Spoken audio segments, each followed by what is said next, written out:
Would you please give a warm welcome to our distinguished guest, Steve Jobs?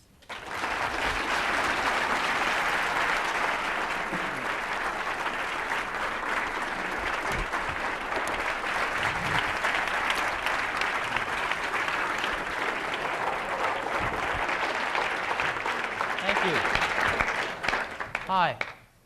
I guess we get to spend an hour or so together today. And most of the time I wanted to spend just talking about what you want to talk and answering some questions.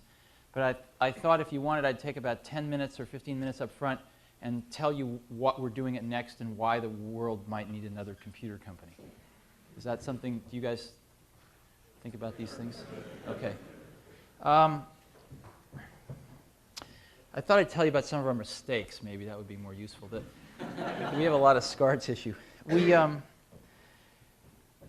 There's a really interesting book that was written by a guy named Paul Strassman. And Paul has one of the more interesting jobs on the planet. He's this chief information officer, CIO of a very large organization called the Pentagon. And they really understand software there. I had a conversation with him not too long ago, and he said the lesson from the Gulf War was that the best software will win the war. And so they're trying to do a lot of work in the software area. And, he wrote a book, though, before he got this job called The Business Value of Computers. And it's rather thick, and it's not good bedtime reading, but you can plow through it, and there's some incredible stuff in it. And he asked two questions in particular. One was he surveyed a bunch of companies from not very successful all the way up through really successful. And there's somebody taking notes here. And he asked how much they spent on information technology as a percentage of revenues. And he got a very counterintuitive answer, right? You'd think that either the really successful companies would either spend more or less than the not successful companies, depending on your theory. But it was exactly the same. They all spent about 2% of revenues on information technology. And he found this curious, and so he asked another question. How do they spend their money?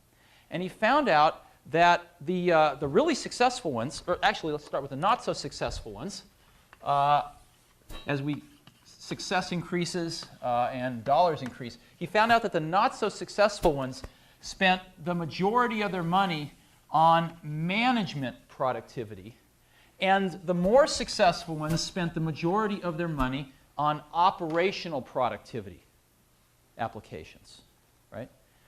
Now, this was not very pleasant for me to read because I spent the first 10 years of my life on management productivity, which was PCs, right? PCs and Macs never attacked operational productivity.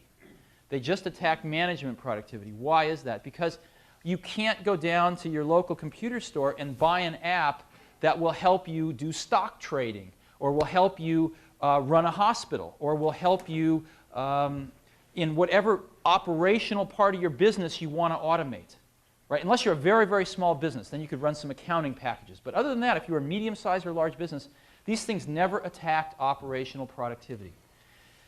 So we zoom out and we say, how have people attacked operational productivity with information technology? Well, in the 60s, they bought a mainframe and they got some terminals and a bunch of COBOL programmers and they wrote a few apps. And most of them were kind of backroom apps. And it sort of worked for the very few that could afford to do this. In the 70s, they got a mainframe and some terminals, and they did the same thing. And a few of them got a few mini computers and terminals and tried to do it a little cheaper. In the 80s, nothing changed. Mainframe and terminals, minis and terminals, until maybe about 2 or 3 years ago.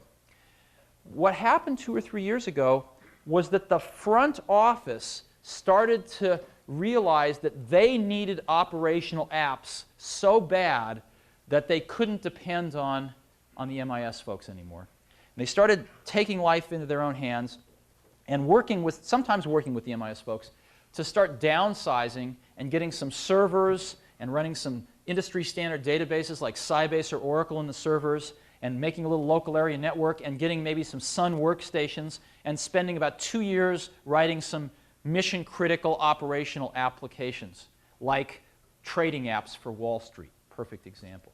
And it kind of worked.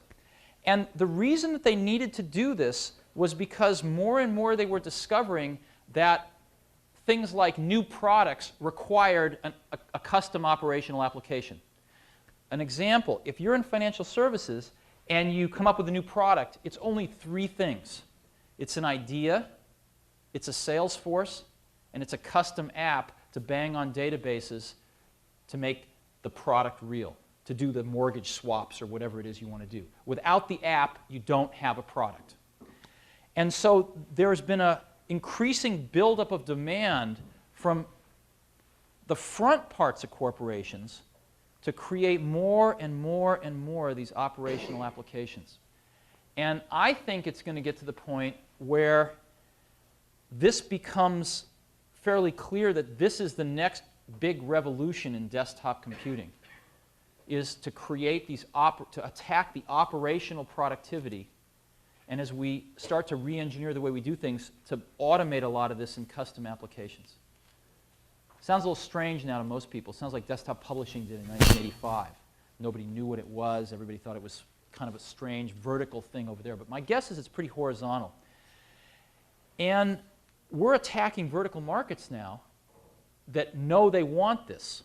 And it's going extremely well. Sun is the only company that's really had any success at this. And we're knocking them out of the box because we came up with this software called Next Step, which lets you build apps 5 to 10 times faster than anything anyone's ever seen. And after you build them, they're deployable and usable by mere mortals because it's really easy to use, this computer. And you can interoperate your custom apps seamlessly with a bunch of off-the-shelf productivity apps. So we go to these companies that use Suns and take 2 years to write their apps, or are thinking about using Suns, and they can write their apps in about 90 days on a Next. Now, if you're on Wall Street and you can create a new product in 90 days versus your competitor in 2 years, that's 8 new products you can field for their every one. And you can start to see the competitive advantage that can be created this way. Now, we had no idea that we were any good at this when we started Next. A lot of times you don't know what your competitive advantage is when you launch a new product. Let me give you a historical example. When we created them, how many of you guys use Macs? Any of you? Good.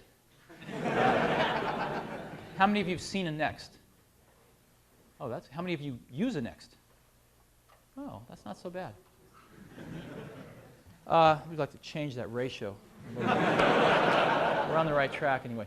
When we did the Macintosh, we never anticipated desktop publishing when we created the Mac.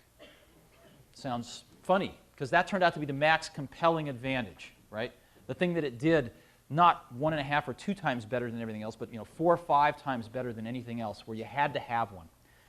We never anticipated it. We anticipated bitmap displays and laser printers, but we never thought about PageMaker or that whole industry really coming down to the desktop. Maybe we weren't smart enough. But we were smart enough to see it start to happen 9 to 12 months later. And we changed our entire marketing and business strategy to focus on desktop publishing. And it became the Trojan horse that eventually got the Mac into corporate America, where it could show its owners all the other wonderful things it could do. Likewise, when we created Next Step, this revolutionary object-oriented software that we have, our target customer, coming from the PC world, where shrink-wrapped apps were king, was Lotus and Adobe and WordPerfect and all the shrink-wrapped apps developers. And the purpose was to let them create their apps 5 to 10 times faster, these shrink-wrapped apps. And it worked. We have a ton of shrink-wrapped apps now, best of breed in almost every category. But it wasn't till early in '91, early last year, a little over a year ago, that some really big companies came to us and said, "You don't understand what you've got. The same software that allows Lotus to create their apps 5 to 10 times faster is letting us build our in-house mission-critical apps 5 to 10 times faster. And this is the biggest problem we've had. This is a huge problem for every big company and almost all medium-sized companies, and you have the solution in your hands, and you dummies don't even know it." And it took them about 3 months before we finally heard it. And in last summer, we changed our whole sales and marketing strategy around to focus on that, and it's taken off like a rocket. And we grew about 4x last year and probably grow about 2x this year. And our customer list is now very, very strong and growing like crazy. We just got back from spending a few days in DC and in New York, and we're talking to customers we only dreamed of talking to a year ago. So that's what we do. And our archenemy's son, they want to kill us, which is good. They should try to do that as soon as possible, because the sooner they do it, the cheaper it will be for them. But they won't. I think it's gone past the point where it's possible. And they can't, the greatest thing is hardware churns every 18 months. It's pretty impossible to get a sustainable competitive advantage from hardware. If you're lucky, you can make something 1.5 or 2 times as good as your competitor, which probably isn't enough to be quite a competitive advantage. And it only lasts for 6 months. But software seems to take a lot longer for people to catch up with. I watched Microsoft take 8 or 9 years to catch up with the Mac, and it's arguable whether they've even caught up. It takes a long time. And we think that the soonest we're going to have a true competitor is probably 4 to 5 years.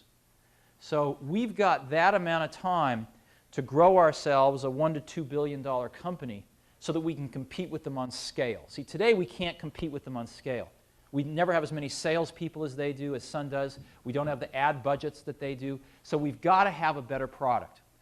Assuming, and I hope we always have a better product, and I think we can, but I'd also like to be able to at least give them a run for their money on scale. So we've got the next 3 to 4 years to run really fast so that by the time they even get close to having a competitive product, we're at a large enough scale to where we can start to compete with them. And that's what we're doing with our lives right now. Spending a lot of time with customers, spending a lot of time making Next Step better, and that kind of thing.